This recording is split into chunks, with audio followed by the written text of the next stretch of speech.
um clipe, um tema Frabrock, não sabe, feito para Kira Tavares, trazendo esse momento, sabem. Mas gosta é momento de criança, ali na show da manhã. Semana Franhoso no início do programa, também no também da continuidade, sabe, ontem foi Dia Internacional de Língua Materna e hoje nós temos o nosso fonoaudiólogo ali conosco, Deise Rodrigues. Bom dia, bem-vindo à show da manhã. Bom dia. Obrigada. Deise, falando de bilinguismo, ou seja, língua materna, já quando tu fala língua materna, porque não tem outras línguas também oficiais no país, que é o caso de Cabo Verde, qual que é a influência que ele tem no desenvolvimento de fala de uma criança? Sim. Bilinguismo é algo que, feito da forma mais correta, que é cedo, ele tem grandes vantagens. Ele te auxilia nas habilidades cognitivas, no processamento de linguagem, na aquisição de novas palavras, processos cognitivos, e te ajuda a criança no seu desenvolvimento. Então, criança que é exposto a 12 línguas ou mais, 10 crianças tem sim seus benefícios, mas não tem 12 tipos de bilinguismo. Eu tenho um bilinguismo ele é aquele que acontece cedo, ok? E não tem que é simultâneo, ou seja, tem uma língua materna que acontece ao mesmo tempo que tem uma segunda língua.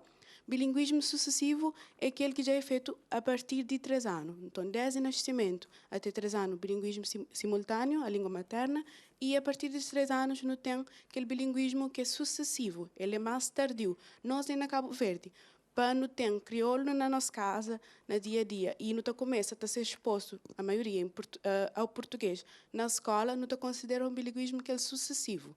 Mas não sei que realidade que não tem na Cabo Verde, de multiculturalismo, não tem pessoas de outros países que vivem ali, casais de 2 países diferentes que falam línguas diferentes. Não está hoje uma criança, mas assim, atualmente tem tido uma criança com aquela exposição a 2 ou mais línguas. Então, aquilo acaba para ser que pessoas, crianças na casa, desde pequenote, estão a ser expostas a uma mais língua.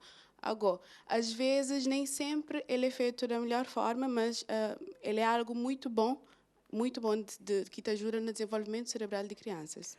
Tem uma idade que não pode falar, uma criança já pode começar a expor isso, porque assim, não tem aquele multicultural na Cabo Verde, por exemplo, tem um pai, por exemplo, que é de Serra Leoa, fala inglês, a mãe é cabo-verdiana, crioulo, depois vai para a escola, fala português, e tem uma idade certa para começar a introduzir tudo essa língua? Há estudos que te provam uma criança já começa a receber que a exposição à língua começa na gravidez até, com a fala dos pais da criança, não sei, mas a mãe fala com o filho ainda na barriga, pai também. Então, esta flama, a exposição começa lá. Quanto mais cedo, maior o domínio. Okay? Que ele é certo, quanto mais cedo uma criança tem maior domínio, ela tem que a língua, ela fala com mais fluência e ela consegue trocar de uma língua para outra com mais facilidade. Agora, desde o início, é a melhor forma de introduzir aquela língua para a criança.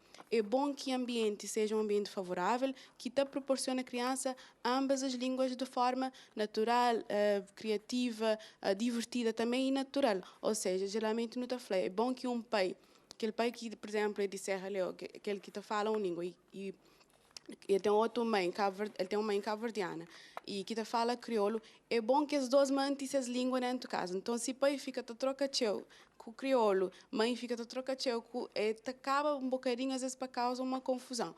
O importante é proporciona através de livros, conversa com a criança, brincadeira com a criança, também músicas infantis, porque é a melhor forma de que essa forma mais rápido que no cérebro te aprende uma segunda língua, que é parte de música, não sei, mas nas escolas bilíngues não tem música como uma das atividades principais que te ajuda. Mas conversa é que te torna uma língua ficar mais fluente possível. Quanto mais cedo que a exposição, melhor.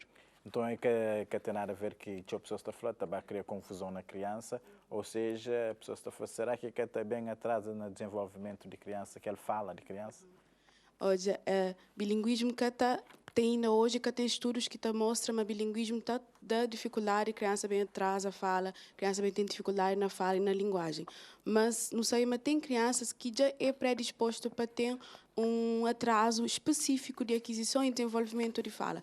Então, que as crianças lá, independentemente de quantas línguas que se for exposto, de quão cedo que a língua for exposta, é crianças que já se apresenta aquela dificuldade específica de linguagem, que é um transtorno na infância que aconteceu, que nós, fonoaudiólogos, não atuamos na área para ajuda.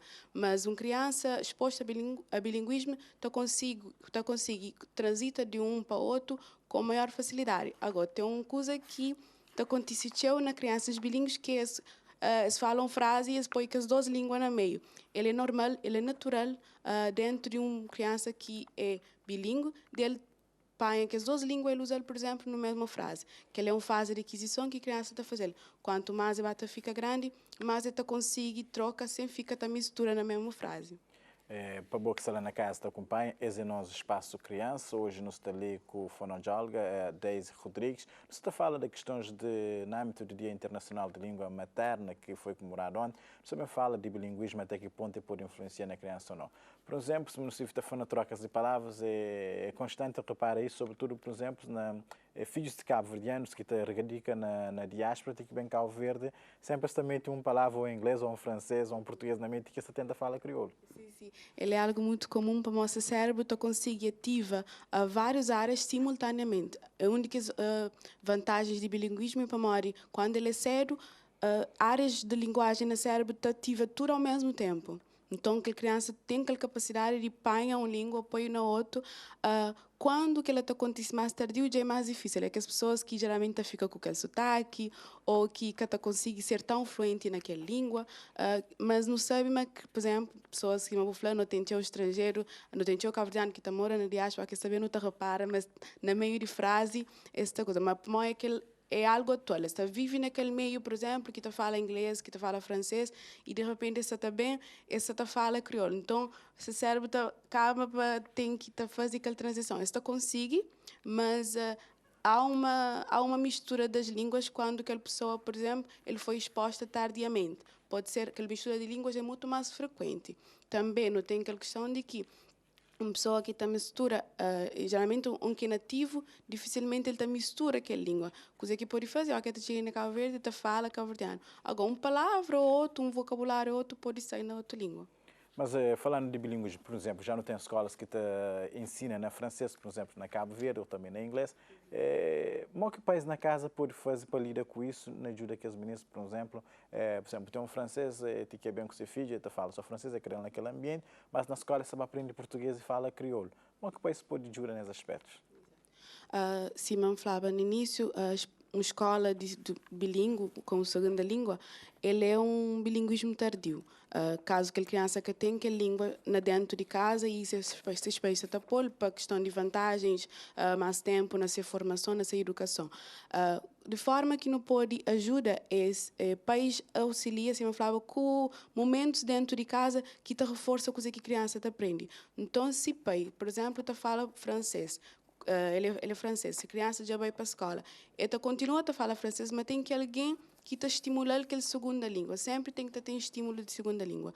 Pode ser em forma de música, durante a brincadeira, então que ele pai está esconde, brinca com aquela criança com vocabulários naquela segunda língua que ele quer aprender, histórias naquela segunda língua, músicas, é que forma que a criança aprende mais rápido e que tem incentivo e reforça aquele uso de segunda língua. Não sabe, mas nós na Cabo Verde, no pode que falam inglês tão fluente de que se no bem não vive realmente, por exemplo, na Inglaterra, nos Estados Unidos, nós inglês vira muito mais fluente. Então, a hora que você está exposto no meio, que é só num lugar só, segunda língua que fica tão aprimorada. Quanto mais exposição você tem na casa, na escola, em outros lugares, viagens também é uma maneira de proporcionar à criança um aumento de fluência naquela língua, filmes, então tudo que ela pode ajudar país na casa fazer aquela estimulação. A Salita passa uma olhadela ali na minha cábula, onde que está falando, qualquer dica, por exemplo, quando a criança está na situação de bilinguismo, que o pais devem ter em conta? É corrigir sempre ou deixar ele aprender sozinho?